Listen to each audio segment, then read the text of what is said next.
whiskey lovers, and welcome to another one of Mark's Whiskey Ramblings. Now, I'm here again with Auchentoshan. I just only talked to you about the Bartender's Malt edition number 2, but there's an edition number 3. Well, not really. It's a special edition of the Bartender's Malt, and it's this one, the Bartender's Malt Saint Petersburg Edition. Now, it's not an easy feat to find this edition of the Auchentoshan Bartender's Malt, for it was only launched in Russia, hence the name, the Saint Petersburg Edition. Russia is really a growing market for the brand, and this is actually not a vatting composed by international bartenders like these two were. No, this is a single cask, and it is a single sherry butt number 134. It is a 12 years old malt, this St. Petersburg edition, and it is cut to 47%. This cask was selected by the Russian bartender Kirill Ivashkov. I hope I pronounce your name correctly, Kirill, because my Russian is a little rusty.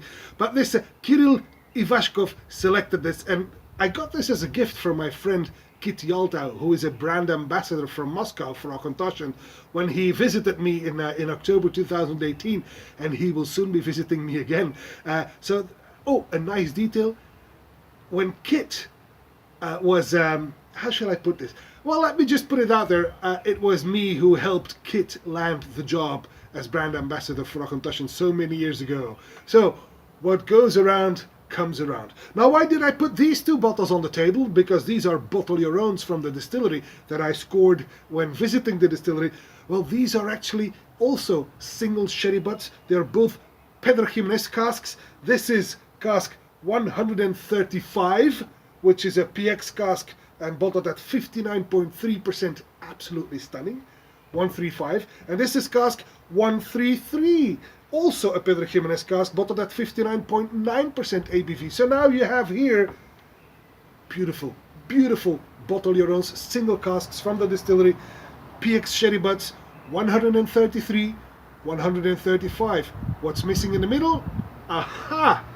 134. So basically what happened is that one of these casks, one of these sister casks, was actually selected by that Russian bartender, cut down to 47% ABV, and then released as the Bartender's Malt Saint Petersburg Edition.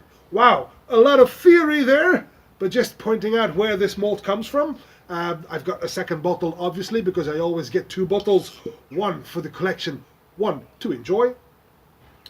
And when Kit comes over, he will be visiting me in a few weeks.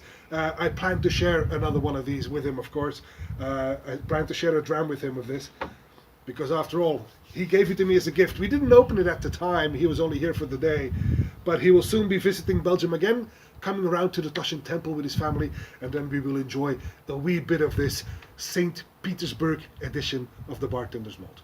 Like I said, 47% ABV, beautiful copper color on the nose. Oh.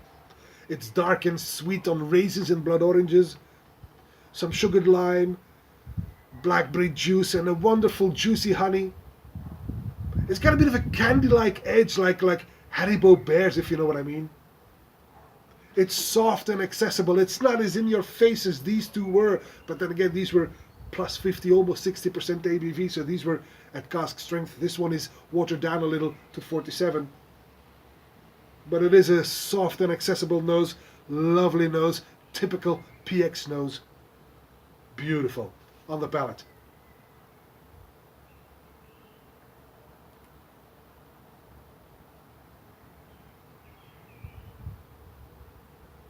Very sweet. But I get some oranges in the lead, joined by figs and prunes and some gooseberries. Lovely spiciness though. I get some nutmeg and some cloves with a hint of licorice and ginger. It's good. A leaf of mint maybe. It's very versatile, if I can say that, and it's deliciously quaffable. Like I said, even though I do like my cask strength whiskies, these are the ones you have to sip carefully and enjoy. And they are grand, don't get me wrong, but this is different in the sense that you can this is easily quaffable, and you still get that beautiful, delicious, dark and sweet notes from the PX cask. Wow. And versatile in the sense that I'm sure that this will also work in cocktails, I'm sure, even though on its own, wow. Well, on the finish.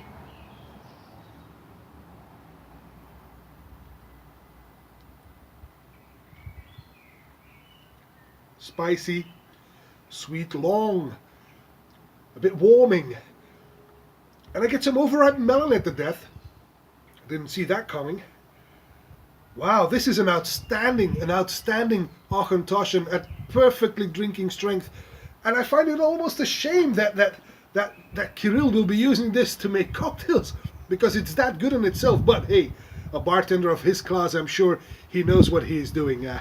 But it's a very nice Auchentoshan with a good story, and I'm glad I got 2 bottles via Kit, and I hope to share one with him again when he comes to visit me. So Kit, I'm looking forward to you coming over to the Toshan Temple here in Belgium.